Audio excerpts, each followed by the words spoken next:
Great. So we are recording. So good evening, everyone, and thank you for joining us.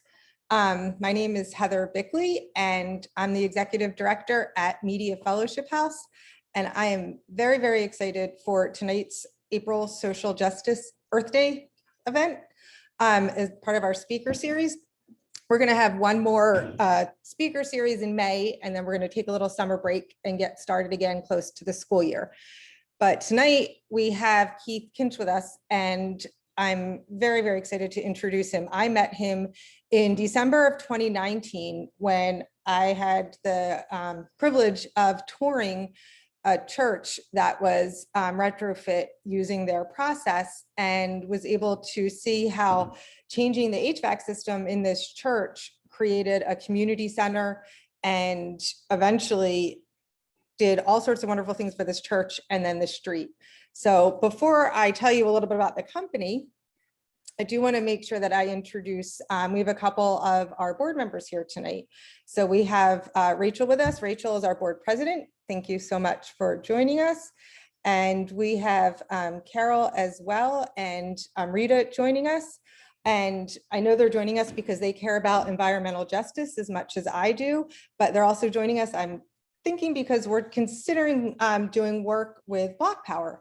So we're all here for a lot of really interesting reasons. So Bloc Power is a Brooklyn-based climate technology company that markets and finances a portfolio of renewable energy and energy efficiency technologies to American cities.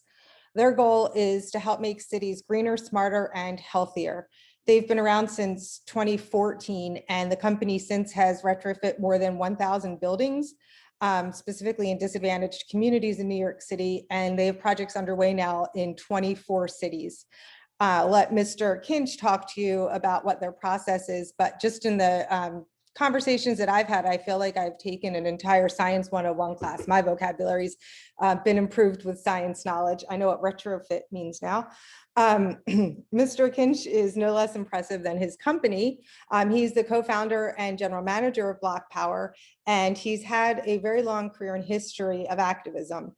He was the New York State Deputy Field Director for Organizing for Action, and in that role, he oversaw the statewide constituency program and was able to build statewide support for President Obama's agenda. He was an outreach specialist for the Ocean Bay Community Development Corporation. He served as a liaison to expert housing consultants, and he's currently board trustee for the Brooklyn Hospital. I could probably continue to talk about his accomplishments and Bloc Power's accomplishments, but then it would be 8 o'clock. So I'm going to pause and let Mr. Kinch talk to you himself about who they are and what they do. Hey, good evening, everyone. Thank you, Heather, for having me, and look forward to a great conversation this evening. So just really brief, I come from an organizing background. I come from a low to moderate income background. My parents were born and raised in Barbados. They came here in the 50s, 60s, 70s. I was raised in East New York, Brooklyn. My parents were married in the apartment I was born in, and their witnesses were their landlords. So when you talk about coming from a different from a different country and from a different type of lifestyle, for them to give me the opportunity here, I totally appreciate it. So as Heather mentioned, I'm general manager of Bloc Power. We're a climate tech startup. And essentially, we use our software to analyze buildings, finance buildings, and then monitor the projects after it's completed. We do that utilizing our software, which you can see on the front end of our website, allows building owners to type in their information and get back a preliminary needs assessment to learn more about their building and how a building owner can save on energy costs over the course of time. We have a triple bottom line at Bloc Power. Obviously, we're a for-profit company backed by great investors. So we want to be profitable. However, we also want to lower carbon emissions. And with every project we complete, we want to create local jobs and also provide entrepreneurship opportunities for minority women business owners that may want to install HVAC, install solar, and build out their own space in the market. We tend to work with two types of customers. Our software can be purchased by governments and utilities. And for example, PEA in Philadelphia or NYSERDA in New York, where our software is able to lower customer acquisition costs as well as lower project implementation costs. As all of you are well aware, historically, governments and utilities have not done a good job in communicating well to working class and low moderate income communities. A lot of the incentives and other programs are not catered to them.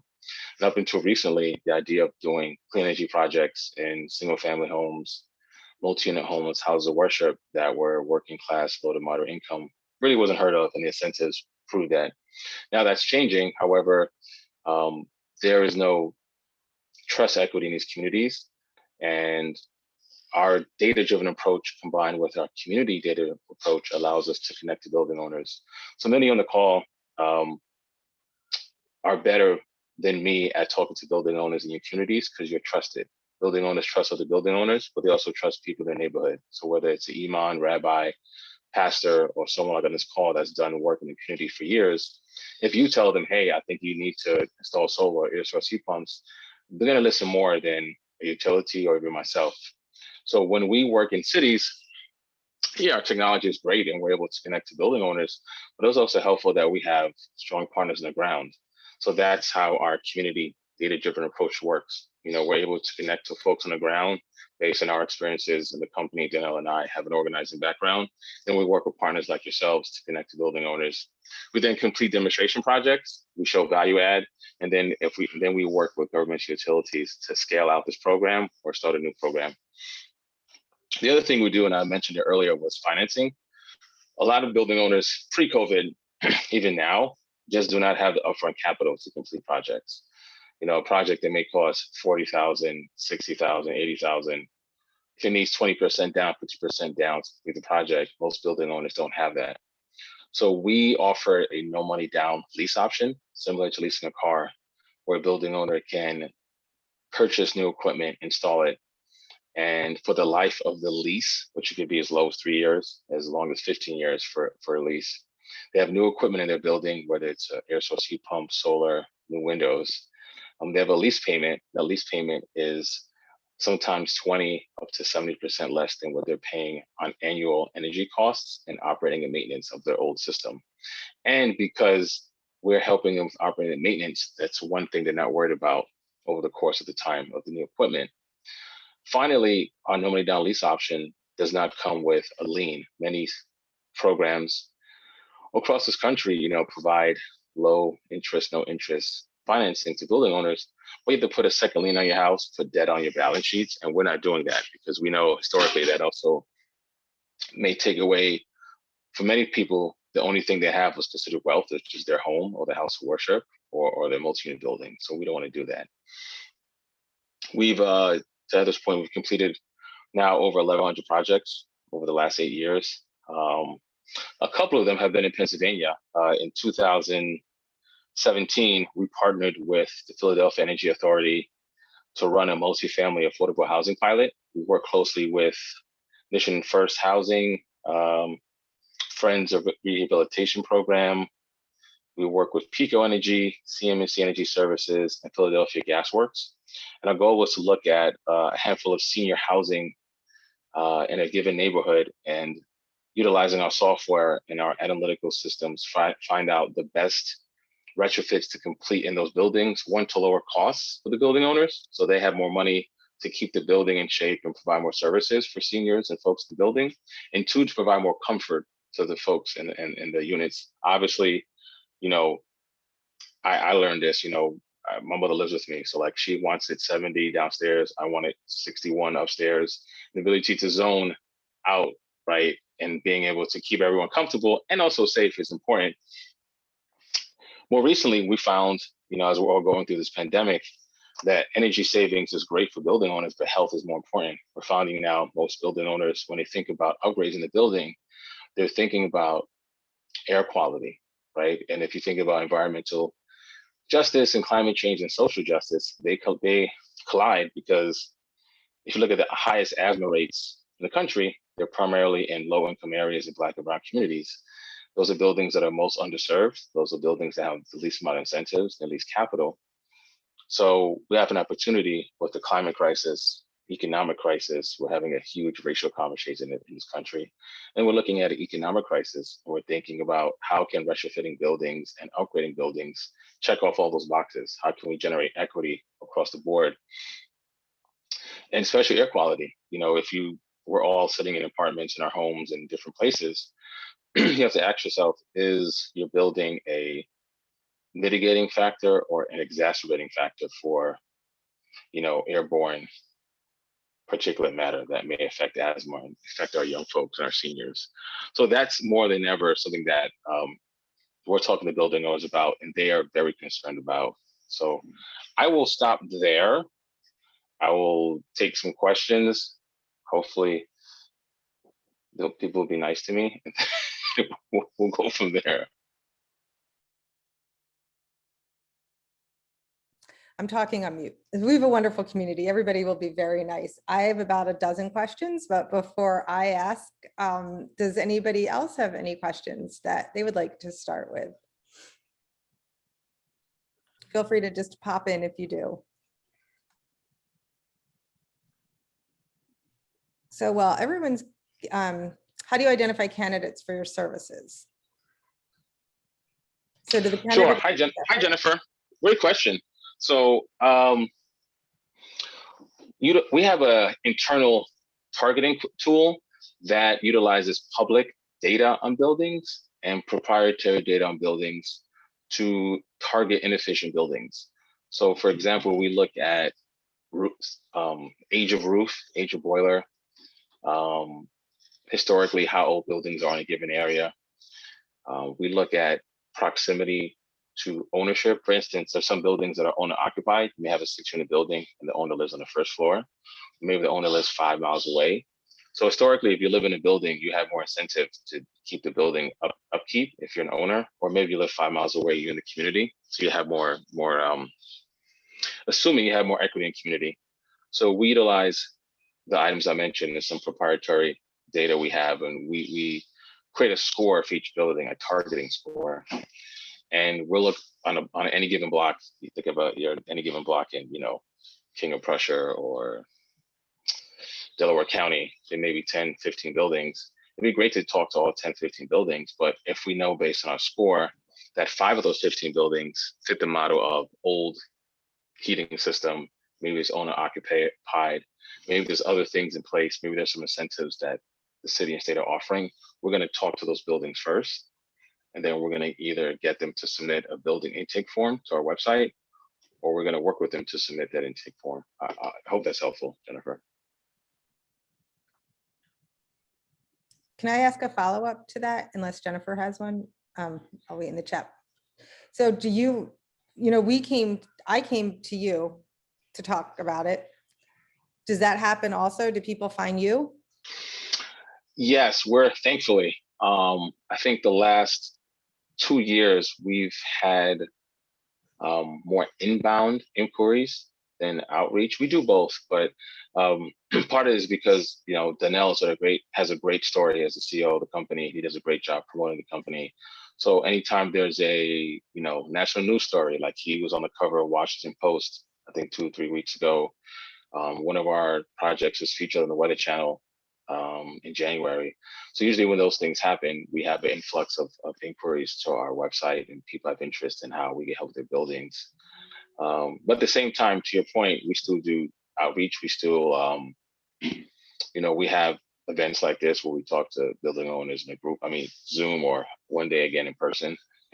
And we also connect with our existing clients. Our customers are like, hey, you know, who else you think we can talk to that you know? You know, it's still word of mouth, still the best thing. So a lot of the churches that we've worked in, the pastors have said, hey, look at my church. You should talk to Ian and Keith and folks on the team and figure it out. And then even multi-unit building owners, we'll ask them, hey, do you think there's other people we need to talk to that you know? Or as we develop case studies, can we use information on your case studies and go from there?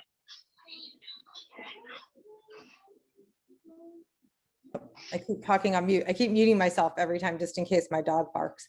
One of the things I noticed that you talked a lot about, or as I heard you talking, I kept writing down all of the social justice pieces I kept hearing you say, because I know you have a strong background in organizing, but I hear you talk so humbly about the social justice work that this does, and you talk a lot more about the science. But I heard you talk about economic empowerment. I heard you talk about health equity. I talk employment and business ownership, the environment. And that doesn't even get into some of the things that happen with, I don't know if gentrify is the right word, or regentrify, because I know that word is a bad connotation, but I know, the way that I met you with that church, just what happened in that community, to me looks like regentrification, but it was such a positive and good thing for that community. And I pulled that all out in you talking for like 7 minutes, which is amazing to me. I get it wrong because I don't know the science. Could you explain a tiny bit about that church as a little case study? Because it kind of hits a lot Yeah, of sure. places.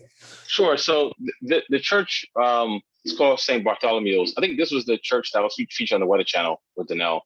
Um, so this church is probably 150 years old. They have a small school inside. It's 4 buildings. It's the main sanctuary that they have some community events and services going on. They have a location for daycare at school, like a full school. They have classrooms. They have a rectory. Then they have some, I want to say, play space in the back. So it's really a community, like you said. It's a block. It's like a block size community center. Even though we call it a church because it's it's based on its religious affiliations, it's a community center that also has a church there. I remember this. And they, yep. Go ahead. Sorry. I remember the seniors. Sorry for interrupting you. Yeah. So we yeah, this is yeah. So this is when I'm sorry, you're talking about 2019. You're talking about when Bill Clinton came. Sorry about this is Cornerstone. I'm sorry. Oh, what a long day. Yeah, this is when Bill Clinton came to the site. This is in Brooklyn. You're right. So this church similar. They also have a food pantry. So Cornerstone, the church, they have a food pantry. On one side of the church. The other side of the church has a mixed-use building the church owns. It has seniors living in 5 floors, roughly about 18 units. The first floor is a daycare center. And then on the back of the sanctuary, you have office space with another multi-family home. So it's literally, if you think about your average New York City block, it still encompasses one full block. They had a system. The church is roughly 130 years old. They needed replacements across not just the sanctuary, but their whole portfolio. The sanctuary also owned 5 other properties, right? So this is literally a small mini city within a 4-block radius. The church. There's a church that Martin Luther King visited. It's historically African American church. It has a deep, rich history in Brooklyn. So the first thing we did was we replaced the lights in the building. Which on paper would have cost the sanctuary $80,000.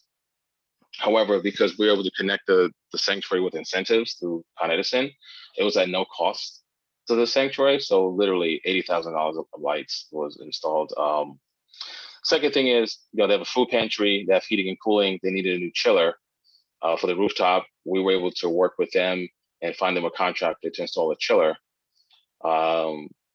We then, and this is 2019, we then replaced the lighting in the multi-unit building. We replaced the HVAC system in the single family home owned by the sanctuary where the pastor lives. And that was a project that was featured as well. And then we're also working on upgrading the lighting in the other multi-unit building. So it sounds like a lot. This was a course of a year, but we had to first build trust with the church and its board to show what we can do. So we started with lighting and we worked our way across the whole portfolio. And through that, we were not to just complete 5 separate projects, but we made a difference in a sense, to your point. Now, the seniors come down, they're warm. In the winter, cool in the summer, the food is fine. The church is saving a tons of money so they get reinvested into programs. The pastor, which he talks about, he said, my wife is happy, which I understand being married, in the building. We were able to hire a local contractor, a gentleman of Caribbean descent from Trinidad, local contractor, has a 6-person crew, and he helped complete each of these projects. So you talk about lowering carbon emissions, helping a key community center, um, save money. The contractor who's from Brooklyn was able to, make six figures of income for himself and his team of seven. His local team of seven was three vans. And then that pastor is able to connect to other pastors and other building owners to say, hey, this project is done. So yeah, it is a huge win across the board. I think to your point, sometimes I'm very humble on the social change. I sometimes take for granted. I grew up in these neighborhoods, and I always tease Danelle. I said, Danelle, I never thought I'd come back to these neighborhoods for a variety of reasons. We both grew up, poor in very violent communities. So I never really want to go back. But the fact now I get to walk down blocks I grew up on, I play basketball on, I'm where I met Danelle 15 years ago, and now we can point to a building and say, hey, that's a building we worked on to fix. It is a big difference. And as organizers on the call, I mean, that's the one we want. We want to look around and say we've made an adjustment to our community that's positive, and that's like legacy. Like that building is going to be there longer than me, and it'll make a difference for years to come. So then we met Bill Clinton. Bill Clinton is a cool dude. He's very nice. And he was excited about the project, and he was like, we need to do this in every city with every, multi-unit building, house of worship. And he's committed, and we're committed to work with him. Yeah, like you said, that was over almost 2 years ago now. And I don't admittedly understand the science at all, but what stuck with me very much was the social impact, and listening to the pastor talk about how the rectory or the sanctuary, I'm sorry, I forget what the big area space. Yeah, sanctuary. Yeah. Sanctuary, how it used to be a gathering center for all the seniors, but then as the climate changed and it was too cold for them to come down in the winter, it was too hot for them in the summer. And the piece that I've always held on to as a big memory from that was that you created an opportunity for seniors to socialize again, that they were stuck in their rooms and they weren't really doing anything. And this act of environmentalism actually also created an opportunity for our senior citizens, aside from all of the other wonderful things that it did. I would ask you, that day was amazing. I still don't understand how I was a part of that day, but I'm so grateful. I see two questions in the chat, and I see Carol raising her hand. So I'm going to go to ask Carol what her question is, and then I'll read the questions in the chat for you.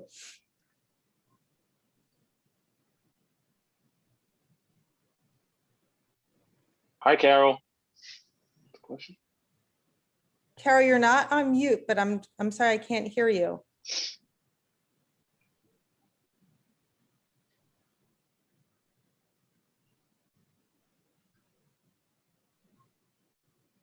Carol, I'm gonna,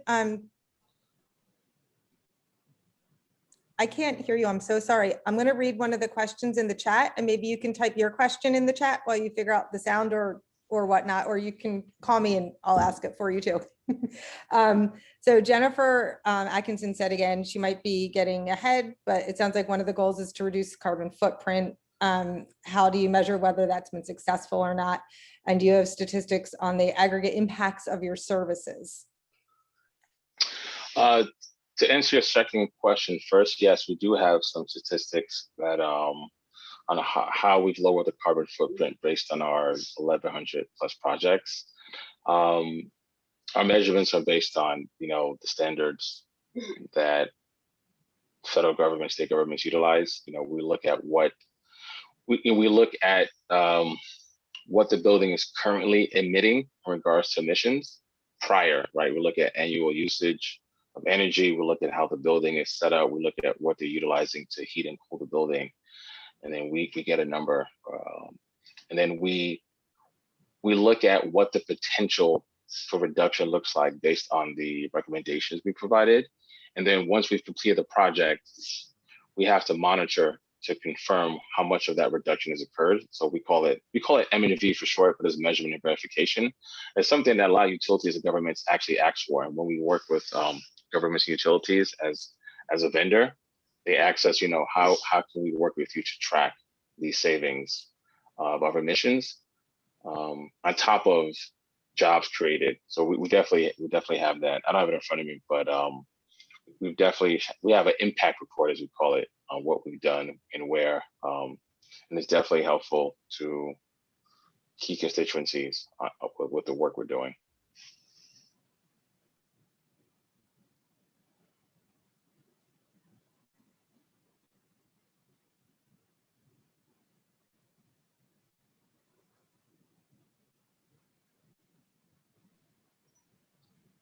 Oh, sorry. Can you hear you? Did I mute out? I'm on mute. I'm sorry. I was talking on mute again. I keep muting it because of my dog. I apologize. Carol, is your sound working? So, well, we're still working on that. Amrita wants to know if you also provide this service to single family homeowners.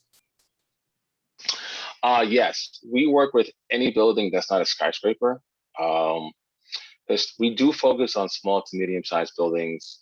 Heather mentioned houses of worship. I've talked about multifamily buildings that range from 5 units to as high as 50 units. We do work with single family homes. We understand that's also a key component to not just lowering carbon emissions, but there's an opportunity to utilize single family homes as a case study, one, and also to build out a smart neighborhood, sustainable neighborhood, or a smart city. So I'll give an example. In 2016, Bloc Power, we ran what we call a solarized Brownsville campaign. So Brownsville is one of the poorest communities in New York City. It's one of the lowest census tracts in the nation. And we worked with 200 homeowners to install solar panels across that neighborhood.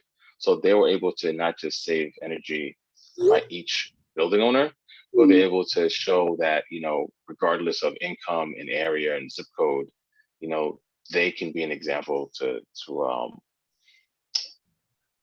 lower their usage and utilize renewable energy. And also create a lot of jobs. We hired locally to do outreach in partnership with many of our partners.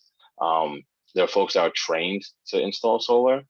So even though some of those jobs were, short term, 3-6 months, that skill is forever. You can take that skill and build out a career or build out a second career or something else. So there's a lot of opportunities we were able to create in that 2-year span for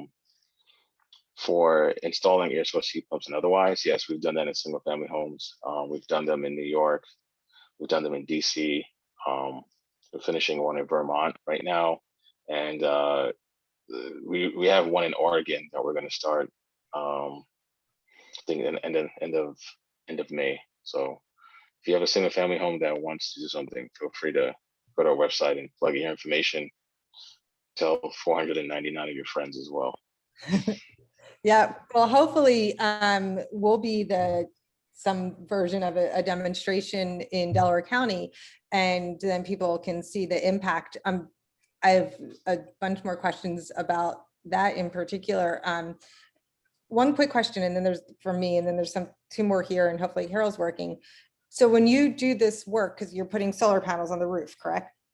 Is that how the air pump operates? No, so I thought I was wrong. For that's okay. So we installed ductless mini splits.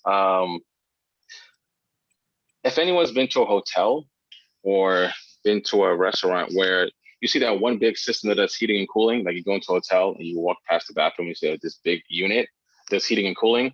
That's what a ductless mini split is. It does heating and cooling in one, right? So in the wintertime, when it is cold outside, it takes air from the outside that's cold and goes through a line and makes it warm, and vice versa in the summertime.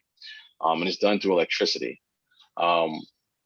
So they could be put in different parts of your home, so you can control the climate, kitchen, bathroom, just like, or in a multi-unit building or house of worship. You are right, Heather, that the inverters or the systems that have to go on the outside, some can go on the roof, depending on how your roof is and what your requirements are by the city, and some can go on the side of the building. So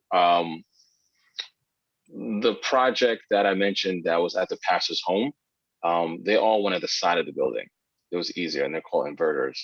And they are able to heat and cool the building, no matter how cold it gets, no matter how hot it gets, it does both.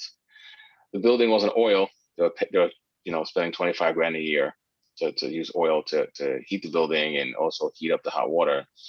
So that L bill is now zero. Now they have an electric bill that, even though they're using more electricity to heat and cool the building, it is still, $18,000 less per year than dealing with an old oil boiler and buying oil and getting it maintenance and fixed. So that's a win. For single family homes, the economics are a little bit easier because most buildings are a little smaller. So it's just a matter of like how much you're using, whether it's oil or an oversized natural gas system, or maybe you have a natural gas system you put in like 95, 96 or 2000. And I was like, hey, it's getting old. I got to turn it on for 3 hours to make sure the kitchen is warm and the upstairs is still freezing. And then half the house is on fire, is burning, the other half is cold. So having the ability to control the climate in your room and then downstairs, and then have it set where you can put on your phone, hey, I want it to be 70. Just put on your phone. That's it, or use your laptop. So you're not like going downstairs flicking the switch, or you're not asking someone to do it. But that's where the technology has come, and you can monitor it and you can get alerts, on days. So that's where we're going. I mean, we're there now and everything else. So might as well just make our buildings smart and where we live smart. No, that's great. Maybe when you come down and take a look at Fellowship House, we can take a look at my home also. Because you completely hit my house with a lot of those descriptions. Jennifer's son was asking about nuclear energy and what you think of it due to the low carbon emission, safer, more reliable technology. What are your thoughts? Hi, Jennifer's son. I mean, I think we're always looking for alternative energies to like lower costs and to benefit those that cannot afford higher costs. A good example, and I'll give you an example. In New York, we have Indian Point. It's a nuclear power plant. It's very well known. It does generate energy, and a lot of its energy is utilized to subsidize energy in low to moderate income areas. So there's definitely, it's definitely positive about that. But there's something to be concerned about having nuclear energy near like large cities, and also the cost to maintain it. I think in regards to carbon emissions, to your point, does lower it. But in regards to carbon emissions, but more about job creation and then around health, I think electrification is the better way to go long term, because it's easy for you and I to like start a contracting company and install HVAC. Then you and I go to school and learn how to be nuclear physicists. I mean, Homer Simpson made it look easy on The Simpsons, and he was like pressing buttons, but I don't think it works that way in real life. But it's something that's come up. It's not come up a lot in the cities we worked in, because many of the cities we worked in are part of the Paris Accord that made a commitment to building electrification, and they're focused on that. That's a good question, though. Very good question. And your answer is really interesting to me, because I never would have thought about the fact of the training, and that as an option isn't really accessible just from that fact as well. But to your point, doing the HVAC work can create a lot of different opportunity. And one other place where I noticed when I was playing around on your website again earlier today, where every project that you take on in all aspects of the company, it feels like you're trying to uplift other people with you. I know you're doing an equity raise, or is that what you call it? I think I'm getting the words right. You're raising funds right now for the company, but am I close? No, I'm saying thumbs up to Jennifer's son's in 8th grade. I said with nuclear energy. He's way ahead of me. And I was 8th grade. I was watching The Simpsons, and I didn't care about nuclear energy. So the fact you're discussing it, you've won, sir. Congratulations. Yeah, very impressive. And equally, I know that you're raising funds now, but you are also doing it in a way that is, I think that you called it crowdfunding. You can invest in the company via regulation crowdfunding. So you don't have to be a giant bank with $100,000 to invest in your company. You can invest at a lower rate. So you're giving people that might not have had that opportunity to invest in a company to do that as well. Yeah, absolutely right. We launched the Impact Note about 5 weeks ago, and yeah, the goal is, not everyone can invest $10,000 to $20,000 into a company or into a project or be part of something, right? We're going to meet people where they're at. So our initial goal is to create an impact note that allows people to invest in projects and to invest in something that matters. So like this money goes to completing projects. What does that mean? We're lowering carbon emissions. People are going to get a job, or a contractor that's, you know, a woman or Black and brown owner gets to be able to get on the ground and do work. So our initial goal was to raise 25,000, and, you know, we had a cap of 1 million. I think as of today, we've raised close to $740,000, and we're trying to get to 1 million by May 14th. So that's amazing. And most of the people that have given money are like, you know, $10, $100, you know, like they're not, no, they're not pulling 401ks out to like drop into the note. It's like, this is what I can afford, $71. Great. You know, that goes toward a project. And one of the projects that it goes toward is something that was featured on local news. Today's Thursday, yesterday, where we did a, you know, similar to the church you visited, Heather and I, church in Brownsville, that, you know, church, the building is 170 years old. Before it was a church, it was a synagogue, right? Then it switched over. And they are doing a full, almost a reimagining of the church, from lighting to air source heat pumps to everything else. And, you know, that's going to help lower costs of the project, help raise money, help the pastor. So those are victories. And up until recently, that was a concern for this industry. It was like, how we get paid, how we get a skyscraper to save money, how do we get building owners to have money to save more money? If you're a building owner that had no money, everyone on this call, no one in the energy industry cared about you until 4 years ago, until we saw climate change, until we saw incentives change, until we saw the need to connect social justice, climate justice, economic justice, racial justice. Now, all of a sudden, everyone who wants to talk to like single family homes and multi-unit homes that are predominantly in working class areas, or people are still living check to check. Now you're the hot market, and that's great, but they're way behind. And the question is also, are they willing to help you, or they just want to like get a quick buck, right? So Danelle, you know, he's our CEO, and I agree with him. Like, it's about integrity first. We've talked to many building owners, and I've told them, hey, thanks for reaching out, appreciate it. We're not gonna retrofit your building because you don't need anything from us, so it's fine. What happened to my phone? Oh, there it goes. Oh, got out. So you know, so we're not gonna tell people, hey, do a project because we want you to do a project. If it doesn't work out for you, someone say I want to do solar. Like today, we had, I don't want to say an argument, we had a conversation with building on it. I want to do solar. It's like, great, but your roof doesn't work for solar. Not just for practical reasons, but you're not going to save money based on what you're thinking. You need to do something else, right? And what business will tell you that, right? Who's going to turn it? So that's how we are. So we try to stay that way. No, that's great. And I have a couple really good questions in the chat now. So I'm going to start with Carol's, which is first. We did a little chain of communication. So if you saw me duck down on my phone, we were trying to get that question out there. So like I say, Carol's one of our board members, and she knows I've spoke about your company at the last few board meetings. So she's familiar with the company a little bit and knows that we're talking about doing a project. And, you know, one of the things I'll share before I share a question is the incentives. I think the fact that your company is willing to contact the energy companies in advance and look at the incentives to see if you can offset the costs for your customers is just fantastic. Because so when I reached out to Keith, he connected me with Ian, who does kind of like the intake, I guess. And, you know, that was one of the first things that he talked to me about was just that, you know, that he would look at some of the incentives in the area before getting back to me. So Carol wants to know if you've seen Fellowship House, if you're familiar with the work, and then what you're thinking. And before putting you on the spot, she's basically asking about where we're at in the process. So before putting you on the spot, I'm going to share that. So I spoke to Keith initially, and then he got me in touch with Ian, and Ian and I have had 2 conversations, one which included me on FaceTime, showing him the building, because everything he asked me to show him, I didn't know what they were. So we just walked around with the video, and I got a nice education, and he got a nice education in our building. I'm also trying to get the blueprints right now from an architect firm that worked with us previously. So we're kind of in the middle of that process, but so I don't want to put you on the spot because I know that it went right. That's fine.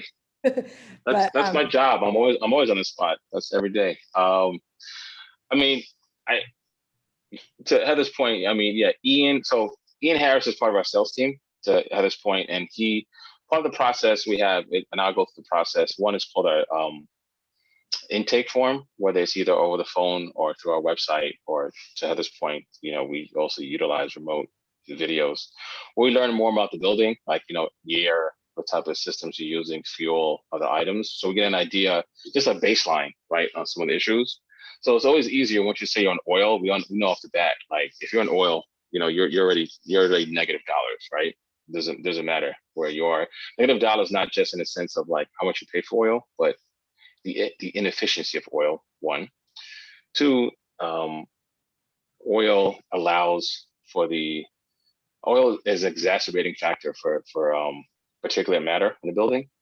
So, you're going to end up having dirtier air, which may lead to asthma and other things. So if you're a senior, if you're a young person, folks like my kids age 11 and 8, you may, find yourselves with more coughing and more sneezing. And then we look at like age of window, like hold your windows. Because I can tell you tomorrow, hey, put in a brand new air source heat pump system. That's really nice. But if your buildings are 27, if your windows are 27 years old, it doesn't matter. The money's going to fly out the windows just like they did the old system. So it's a holistic approach to the building.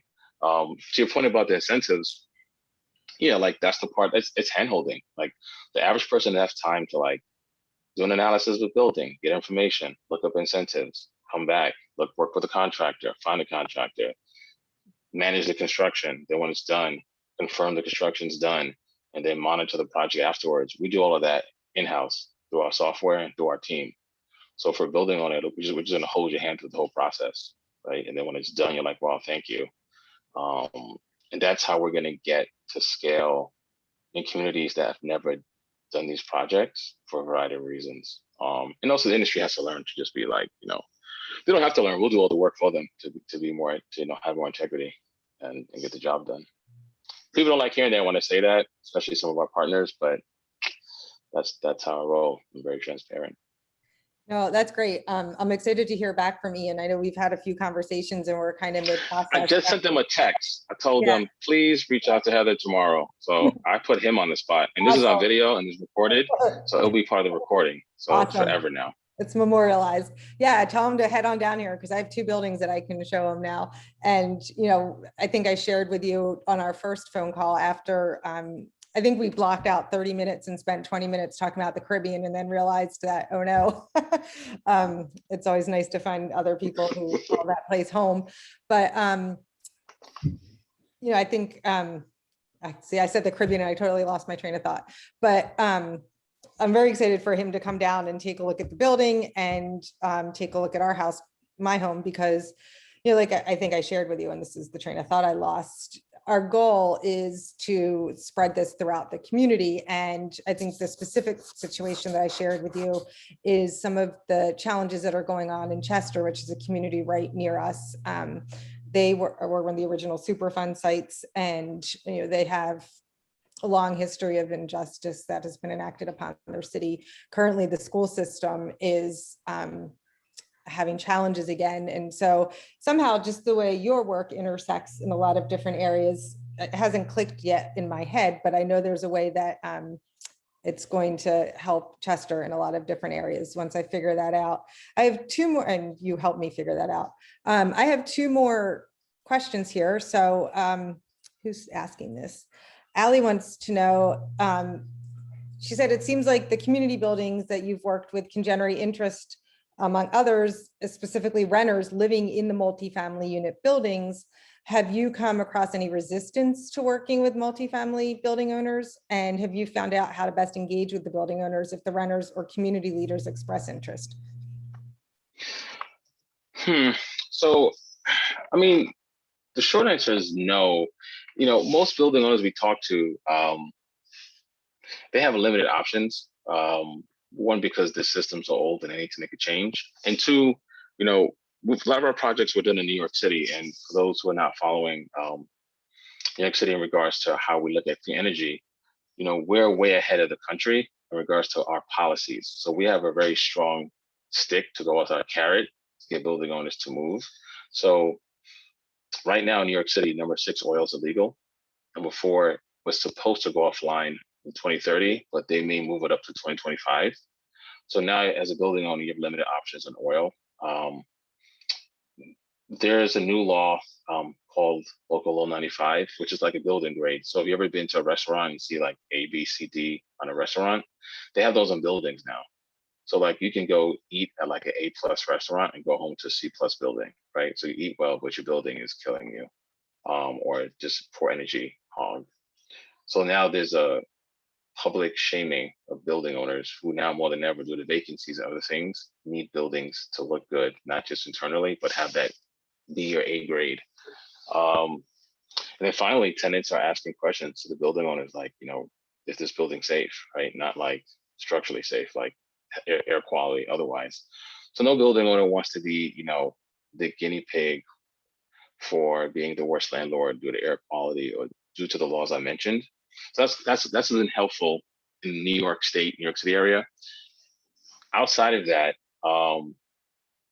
what we find is building owners asking the question you're asking, like making sure, like, how does this affect my tenants, right? Whether they care or not for one reason, their concern is comfort, right? We always tell a landlord, you want your tenants to be comfortable, and comfort means for many of them, no complaints and knowing that they're not going to leave, right, due to some other reasons. So we always have robust conversations with the building owners first. Then when it's time to say, hey, we're going to put this system in this building, the building owner will have, I don't want to say a meeting, but like there's discussions had with tenants on, hey, we're changing the heating system, right? This is what it looks like. So that coordination between the building owner, Bloc Power, the contractor, the installation, we go through all that whole process, right? Then there's also a what we call a customer training aspect, right? If you're going to have a system that is heating in the wintertime where the landlord controls the system, and then in the summertime it cools, and now that tenant doesn't need an air conditioner, they have to know how to use the new air source heat pump system, right? Like I know when I grew up, you'd stand by the AC, put on full blast to get cool, and then you move away from it and let your friends and family get cool. You can't do that with the air source heat pump, right? Because it's a different system. So the amount of energy you're using to cool the room is less, and because it's in you can zone it to be 50 in the kitchen, they give you 61 upstairs. It's very different. So it's a whole process, right? An education process. There may be some at times, and for folks that are just not into technology, it may be tough to say, what do you mean I have a remote control for my cooling now that looks like my remote control? That's just a learning curve. And even for the building owner to say, you don't have to have your super, or you go down in the wintertime and turn up the boiler an extra 3 notches, is very different for them. But they're like, what do you mean? Like, how do I know it's cold? I'm like, you know now. You check your phone. It told you the temperature outside is the temperature inside. If you want to click 3 times to raise the heat, go ahead. You don't need to run down there. So it's a process. It's still new in regards to most of American cities and existing buildings. It is not new to new construction. Most new construction, they're putting in these systems in advance, and tenants are responsible for heating and cooling, or they're just new, or the buildings are new and they're aware of it the minute they go in there. It's for buildings like, some of the buildings we're all sitting in that just have never done it. And the building owners, that's what the learning curve is. Great, thank you. Amrita was curious about the time to transform an average size building, however you define average. Good question. I would say from start of construction to completion, it can take as quick as 2.5 weeks to as long as 7 weeks.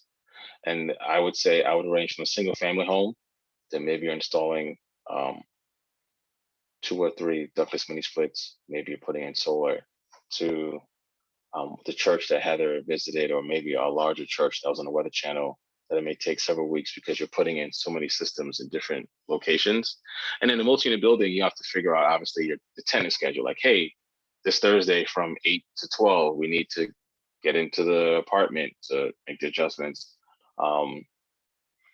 So I would say as short as 2 weeks, as long as 7 weeks. And we're at a point now where we have an idea for each building what it looks like. I mean, obviously there's always surprises you work with buildings, but that's where we are.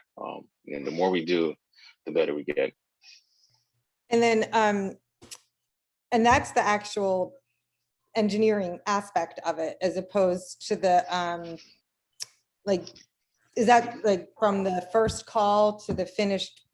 Oh, oh no, that's just construction. First call, I mean, from first call to construction, I would say, it could take like 3 months. I think, and the reason why is because if you're looking at a multi-unit building, all the pieces I mentioned is important, but you're not going to rush through something that is going to be in a 5, 7 unit building or in a house of worship where, you know, the building owner, who may be the pastor or board, it's not just their building. The building, has social community value. So you don't want to rush something that's going to be there, beyond our years, which is fine. And then, going through construction, making sure it's done right, right? Permitting, and then when it's over, measuring the system. So we don't want to go back, right? We've been in installations, we've not gone back yet. We don't want to go back. If we go back just to say hi, or we want to shoot some video with a news reporter, fine. We're not going back to fix anything. So repeat clients is not your goal, which is lovely. You want us to instead spread the information. So Will wants to know what role installation upgrade plays in the work. And that kind of parallels, he said, for instance, should not installation be upgraded before windows are replaced or heating cooling system? And I guess I was kind of curious myself, prior to engaging with your company, what are little things that homeowners could do in advance to prepare? Do you renovate the roof before bringing you out, or do you do that after? Do you, where do we bring you in and what can we do on our own? So insulation. No, that's a great question. I mean, we do that all. Like if we're going to look at a building, we're going to give you the full scope of work. Yeah, you're absolutely right. Well, we're not going to put in a brand new heating system in your building envelope. It's bad, right? Because you're going to have air escaping. You're going to lose money.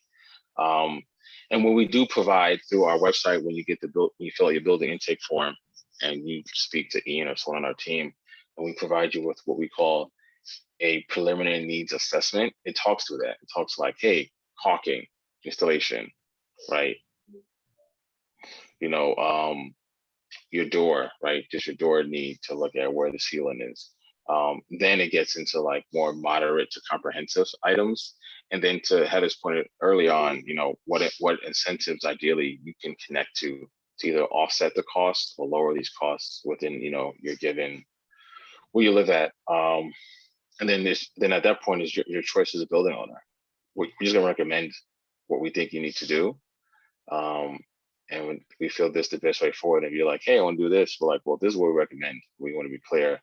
And if you have your own contractor, we looked at scopes of work for other contractors. We said, this is wrong. Like what they're telling you is inaccurate. You don't need this much work in the building. Or there are times where say, this is nice. It sounds like very low and affordable, but because they're missing these 8 pieces. So you may not be paying, you may be paying 20,000 now, but you thought you're going to be paying you thought you'd be paying 40 and you got a $20,000 bill, but down the line, you may be paying the 20 anyway, but the system isn't in place. So you're not getting what you need. So that's where our analytics is so important. And that's where even working with the right pool of contractors is important, right? For many building owners, they don't have a contractor they either worked with in the past or they don't trust. And, we partner with either 2 types of contractors, one that can draw down incentives through utilities, because then we know that they're certified at some level, or we work with a national partnership or national network of contractors. We work closely with Daikin, Mitsubishi, Fujitsu, kind of who have done work over the years in the Northeast market and are now expanding to Midwest. And they have contractors that have done this for years. But that's the other thing. We're not going to have someone new try it out in your building. Like, I'm a new contractor. I know what I'm doing. No, if you haven't done like 15 to 30 projects where like there's no one's actually return, we're not going to work with you. We don't have the luxury of the time to try out something on your buildings where that may be the only thing that's valuable to you in regards of like generational wealth. Yeah, that's what, so it's just a couple minutes before 8. So last call for questions in the chat. And I think you were starting to address this. Amrita was asking how you managed working with so many contractors. Like, it's wonderful that you try to hire local as part of your model, but that seems like a HR task and a half. Um, it is, but it is in twofold. One, the good thing is there aren't a lot of contractors that are good at this. So if you think about the industry now, the industry is at this weird inflection point. You have a lot of baby boomers or late Gen X contractors that are retiring, and their kids don't want to do this work. They want to be YouTube influencers or other things. So there's no like, you know, Tom and Jerry's construction, and then the son took over or the daughter. That's not happening anymore. So you have this labor force gap that we're seeing now that we're going to see widen in 8, 9 years. The reason why it's going to widen is because the industry, unfortunately, for social and economic purposes, have been predominantly like white and white male. So they've not allowed any women, any people of color, kind of anyone to this field. And now you've got to figure out who's going to fill that workforce, right? So you have labor force that's retiring. There's a gap, and then there's a relative high level of expertise. So those boxes, it really allows us to kind of filter down who we want to work with. One, two, there's an opportunity for someone who's like, I don't want to go to college, or I'm not a college person. Great, you should learn how to install refrigerant lines and probably make $87,000 a year, right? More than some people made after 4 years in college. So you should go do that. So there's an opportunity for, I think, based on my math, Gen Z and the generation underneath them to, find careers or find new entrepreneurship goals for contractors. So that's where, we're constantly trying to balance out training folks to learn how to do it, and then work with existing folks. The good thing is with our partners, they have a great system where, they're tracking, quote unquote, the best of the best across key territories. And we talk to them every day. Like, 20 minutes before this call, we're back and forth internally at the company about like a contract in Massachusetts, right? We're like, oh, do we want to work with this one or that one? And we're going back and forth why. And we're like, well, let's reach out to Daikin and ask a question, right? So it can be HR nightmare, but if you want to be a leader and a disruptor, you gotta take on the damage. So there was a company that had a crazy idea of like mailing DVDs to your house, and they're going to Blockbuster, and then they, retired Blockbuster and they called Netflix, right? So I think they had some HR nightmares mailing DVDs out. So at a certain point, we all have to like be industry leaders. So I do think about that a lot, but I'm like, what's the alternative? Carbon emissions will go up. Half the cities will be flooded. My kids are at 11 and 8. They know how to swim, but they can't swim that well. They can't swim past oceans. We need to find a way to offset economic inequalities and social equality. So what better way to say, build out the infrastructure in your neighborhoods, right? And own that and also make money doing it. And then finally, then we learned last year and then this year with like health, like, COVID-19 hit everyone, but it really hit a lot of frontline communities harder, right? Poor communities and others that didn't have the resources. So what are we doing to offset that? So that's why I work here. Like I've known Danelle for 15 years. He's a very nice man. I love him, but I don't have to work here. I can do all that and not work here. So I enjoy the work I do because every day I know I haven't done enough. I go to bed frustrated, I haven't done enough, but I feel like I'm doing some work. So that's the goal. And that's how I ask everyone on this call. Like if you tonight or later on, if you look at your homes where you live at, look at your neighborhood, ask yourself what are you doing to be part of the solution and at what level. None of you are part of the problem, all you're part of the solution. Thinking about like what solutions are you tracking and what impact are you making now? So just something to think about. I think about it. Put some more pressure on you guys. No, I think to your point, I think anybody that's working in this space who's trying to create social change in some capacity, the problems are so enormous that every night we all must go to bed feeling like there's so much more work to be done. I have a wonderful president of my board who reminds me to stop working sometimes and not open my computer on a Saturday. But she also knows that I love my job. I've been meeting some new people recently and they keep asking me what I do for fun and what I do for work. And I'm like, well, I mean, part of this is the pandemic. but I think I'd still say both. You know, they're the kind of the same thing. And I think when you work in social change and you're passionate, so you're lucky you get to do that kind of work. And I have a lot to think about. I'm a Gen X person, by the way, who's nowhere close to retirement and spent her entire career in education and nonprofit. So I'm going to reflect on that, but mostly I'm going to reflect on. I'm a Gen X too. Yeah, I've got another 20 years. I know, right? We're on the wrong side of that.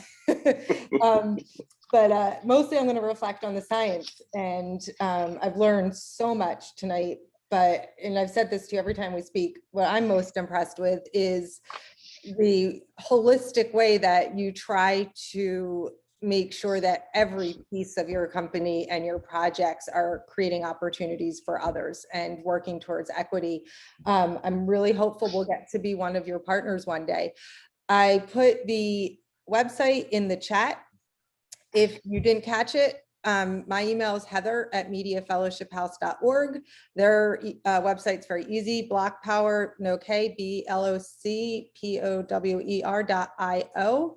And Keith, I know you work like 15-hour days and you have 2 young kids. So I thank you so much for taking time out of your busy schedule to share all of that with us. And Carol, Rachel, the board members that joined us, thank you so much for being here. And Amrita, thank you for joining us as well. And thank you to all the community members who joined us. Hopefully you'll all be able to watch our Bloc Power project unfold at Fellowship House sooner than later. So thank you, everybody. Thanks everyone for being here. Congrats on your retirement, Will. Just for this chat. So hope you enjoy it. Yeah. So thanks for joining Media Fellowship House for our April Earth Day social justice speaker event. And Keith, thank you, and thank Bloc Power for your time and for all of the good work that you are doing in our communities. We really appreciate it very much. Thank you. Take care, everybody. You have a great night, everybody. Thank you.